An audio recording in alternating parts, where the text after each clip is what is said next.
Unfortunately, we got some bad news today, but we're going to talk about that. I'm going to talk about someone brought in for my brain's not working for a workout, and we're going to talk about the team as a whole and how we're going to bounce back from this. So there's a lot we're going to talk about in today's video, which I didn't expect to make this video, but we're here, we're doing it. Let's talk about it.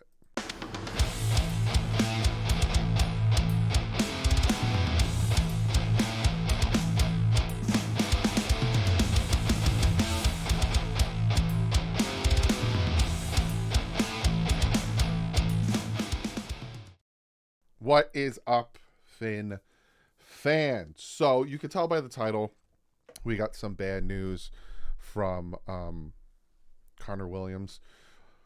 I'm going to get to that. I promise you I'm going to get to that. But there are some other things I want to talk about, specifically like this, where Dolphins summoned Melvin Ingram for a workout per league wire, had 6 sacks for Miami last year, hasn't played this year. So it seems like the Miami Dolphins probably don't like the fact that on a very bad offensive line who has given up, again, I talked about this yesterday and I think this morning, has fourth in the league in 25.6% pressure percentage, fifth in the NFL in 42 sacks, and second in the NFL in quarterback hits. We had 1 sack. I'm pretty sure they're not happy about that.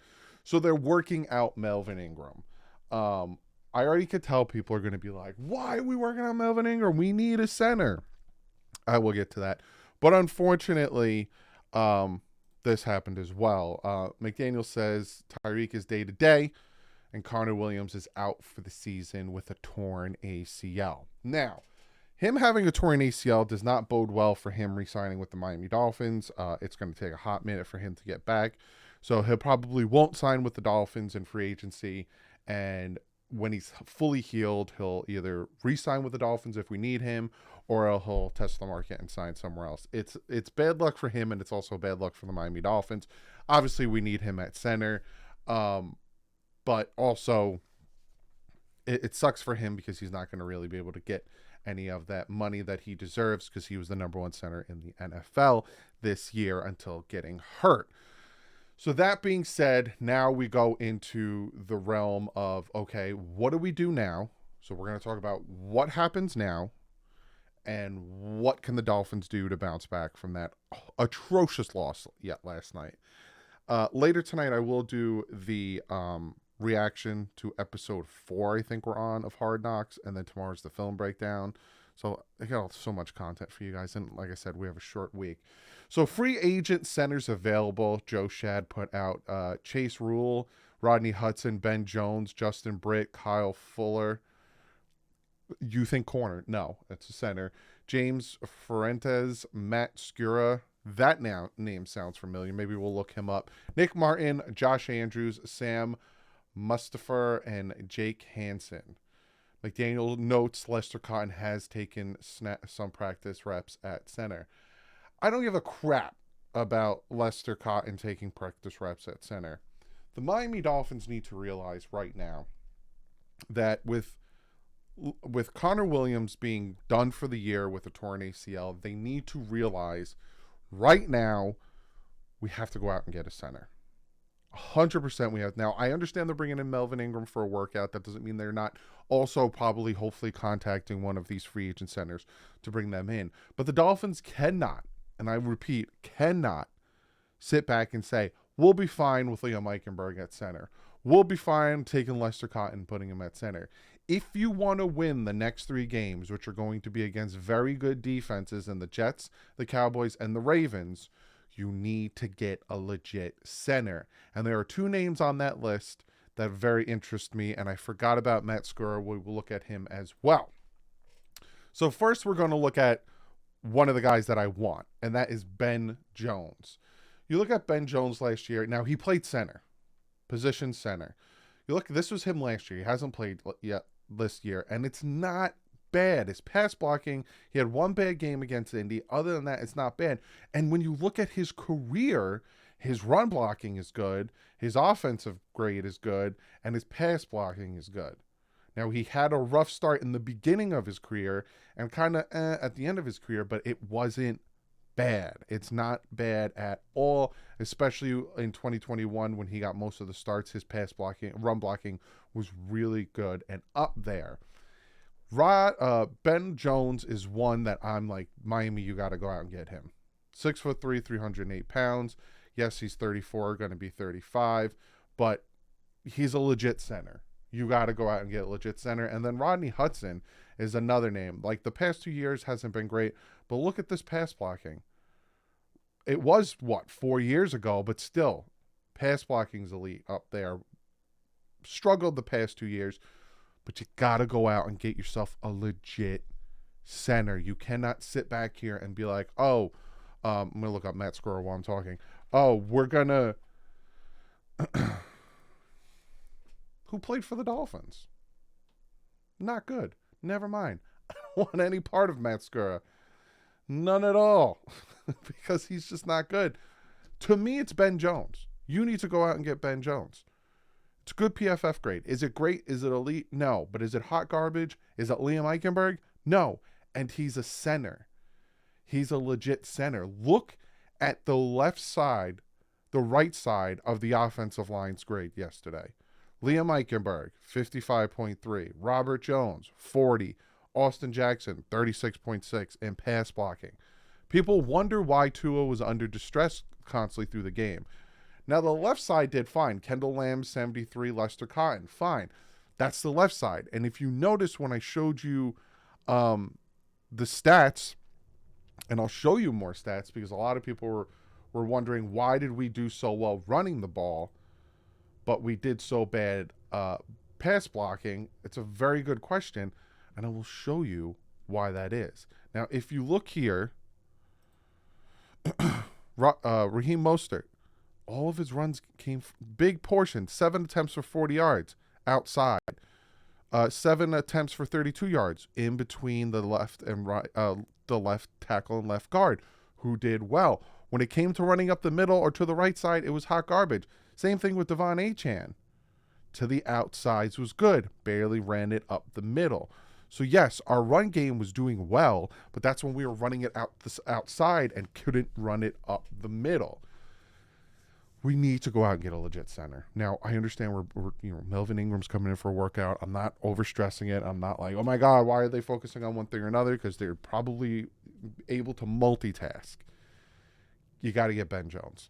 In my opinion, will they? Probably not. But if I'm Chris Grier and you want to save this season and you don't want to have a full collapse and you don't want to look absolutely horrendous after starting 9-3, number 1 seed, you got to go out and you got to get Ben Jones. Like, you have to get Ben Jones. If they do that, they'll save the season. Because he's a legit center. We won't have snapping issues. And we'll be able to prosper, especially with Robert Hunt and Teron Armstead coming back. You got to get Ben Jones in here. But you look at this team, and this is the other thing I wanted to talk about. Because, unfortunately, we're centers down. Dolphins need to get their heads out of their butts, realize that, okay, we can't survive with Liam Eichenberg or even Lester Cotton at center. We need to go out and get a legit one. Go make the right decision. This team needs to bounce back. And I said it this morning and I said it last night, but this team needs to bounce back. There are good teams that have lost to bad teams. Now, I'm not saying the Titans are a bad team, but they weren't 9-3. The Cowboys lost to the Cardinals. The 49ers lost to the Vikings and to, I forgot the other team they lost to. I think they lost to the Broncos. The Bills lost to the Broncos. The Ravens have lost to good teams. To bad teams, sorry. It's how you answer. Because if you notice, the 49ers answered with winning. The Cowboys answered with winning. The Ravens answered with winning. They all bounce back and they continue to win. Put up or shut up. Plain and simple. This is what the Miami Dolphins need to do. They need to put up or shut up. You got a Jets team whose offense isn't good. Plain and simple. We dropped 31 on them in their home stadium. Got to beat them. There's no ifs, ands, or buts about it. You are home. You dictate the set. That's the other thing that drove me nuts yesterday. There was a point where we had to call a timeout because we couldn't get the play in quick enough, and we're home. Like, what is going on with that? You're home. You need to win the next 2 games because you're home. We were undefeated at home. Cowboys are going to be a good game. Do I think they'll blow us out? If we played like we did last night, sure. But if we played like we have in the past, I don't think they blow us out. Cowboys are different on the road. Dolphins are different at home. Then you have the Ravens, who are playing Monday night on the West Coast against the 49ers. Have to come back and on a short week play the Miami Dolphins. Take advantage of these next 3 games. Win the next 3 games. Show that you belong. This is where we put up or shut up, and we show that we belong. We show that we deserve to be in talks of the AFC Championship game. After yesterday's game, everyone's laughing at us. Everyone's saying, they don't deserve anything. They choked. Tua choked. The offense choked. They all choked. There are people who are blaming solely Tua for that loss. So be it. Me, on the other hand, it's a team loss. The defense, Bradley Chubb, McDonald's, Mike McDonald, McDaniel with the play calling and the timing and all that stuff. Tua with the poor execution at points in the game. It was a team loss. It wasn't just one aspect of the game. But go out and get yourself a center. Show that you're taking this seriously. Show that it's not another instance of, we're fine, I know what I'm doing. And go out and make the moves. Bringing in Melvin Ingram, if they do, is showing that you can make the move.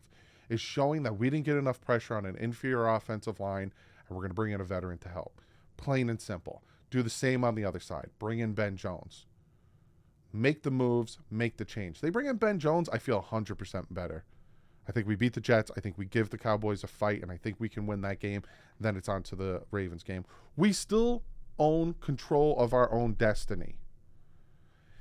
If we win the next 3 games and the Ravens lose to the 49ers in San Fran, which is very likely, the Dolphins can still clinch the number 1 seed. It is still in the Dolphins' grasp.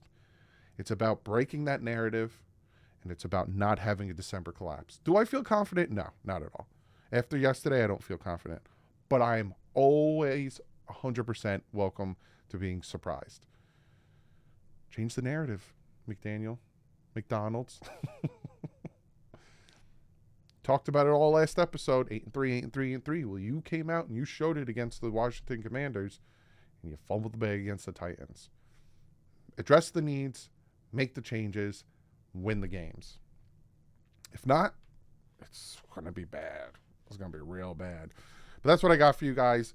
I'll see you tonight with the recap of episode 4. I'll see you tomorrow with the film breakdown. We're going to look at a bunch of things. It might be a long episode where we look at what happened, the offensive line, Tua in the pocket, the defense, that last 4 minutes. There's a lot that I want to talk about. We got power rankings, picks, preview, so much. Appreciate you guys. Everyone, let's take this ride together. Love y'all. I'll see you later tonight. But like usual, stay classy. No offense up.